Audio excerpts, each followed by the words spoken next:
Today is a crucial event, but it's the beginning of another process too, and I'm hoping that this actually will be a stepping stone to new ambition and drive. Scotland has a huge amount to offer globally. We have demonstrably been able to reduce emissions.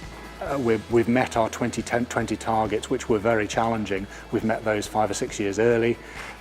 We are absolutely at the forefront in terms of decarbonising our electricity sector. So there is actually a huge amount of know-how across different sectors in Scotland about how we can help other countries. Today's event is obviously central to our work because we want to drive the low carbon message right into the heart of Scotland's economy.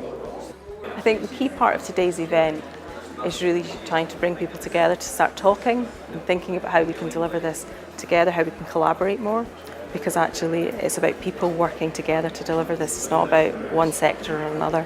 There's quite a range of needs that we need to draw together.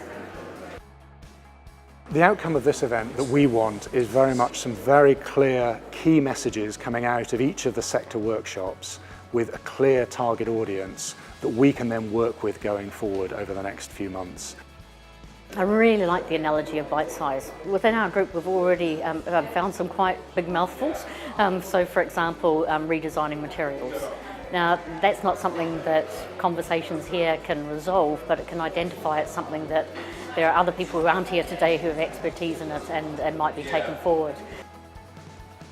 And our sector is a real challenge for Scotland, for the UK, globally, in terms of needing more food, having a finite resource which is land, but needing to become lower carbon. There is actions that we can all take, sensible actions, some perhaps more challenging than others, but they'll all end in much more prosperity for us all, not just here in Scotland but around the world. So yeah, I think it's about that kind of collective knowledge and ability to kind of share and then collaborate and bring forward a consensus of some of the actions that we really need to do. Our population is predominantly urban, and that means that's where our economy is concentrated, and that means that's where our carbon emissions come from too.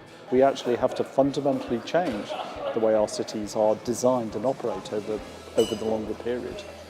We've got the right people in the room, and we're coming up with some really interesting ideas, so I just hope they become reality down the line. I think within that area, the challenges come around the complexity of it. So really it was about looking at those step solutions, but also about that, how we build confidence. The confidence in that change is something you can invest in, feel secure in, comfortable about, and make that big change. What was very positive about today's event was the mix of people in the room, that you had both those who were from government, from the third sector, from business, all contributing to this ambition, which was unquestioned, that Scotland should be, reaching very high on its emissions reductions. There's been a lot of talk, a lot of chatter. There's a real opportunity to actually start doing it with demo projects at scale, if you like, bite size across Scotland, and I think that's the next stage. It's the question of the mankind which is raised. It's not a small story, it's a big one. And I think the public has understood it, but we have to organize. We have the elements, we have the technologies. Now it's a question of political will. And if we don't do that, our children and grandchildren will not be able to live in a decent way. There is no plan B because there is no planet B. It's as simple as that. And it's our duty to all of us, and particularly to the leaders, but also to the whole civil society, to deliver.